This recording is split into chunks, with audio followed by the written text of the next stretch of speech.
akka jajjabeessinu gama fuulduraatti kan oofu numaayitu.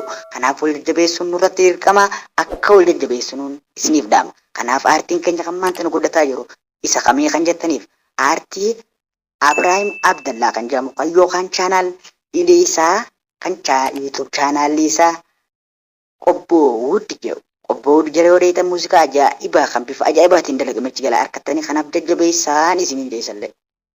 Kanaaf Abrahaam Abdallaa aartii beekamaa Oromoo guddataan maanta lafaa ka'aa jiru waan ta'eef YouTube chaanaala isaa Qobboo Wood jedhaa itti barreeffadhaa. Amma dursee osoo nama tokko hin dhaqqabne nama tokko dura isin bira akka dhufuuf Qobboo Wood jettanii yeroo itti barreessitaniin booda isiniif dhufa jalqaba gubbaarra kan jiru Qobboo Wood isa qofaa jechuudha. Kanaaf chaanaala isaa sabiskiraaybii erga gootaniif booda waan baay'ee itti jala harkattan muuziqaa kan namatti tolu kan hedduu nama bashannansiisu isin kofalchiisu akka jajjabeessinu gama fuulduraatti kan oofu numaa jechuudha. Kanaaf wal jajjabeessuun nurratti dirqama akka wal jajjabeessinuun isiniif dhaama. Kanaaf aartiin keenya kan maanta nu guddataa jiru isa kamii kan jettaniif aartii Abrahaam Abdallaa kan jedhamu kan yookaan chaanaal isaa kan YouTube chaanaalli isaa Qobboo Wood jedhu. Qobboo Wood jedhee odeeffannoo muuziqaa ajaa'ibaa kan bifa ajaa'ibaatiin dalagamechi jala harkattanii kanaaf jajjabeessaan isiniin deessallee.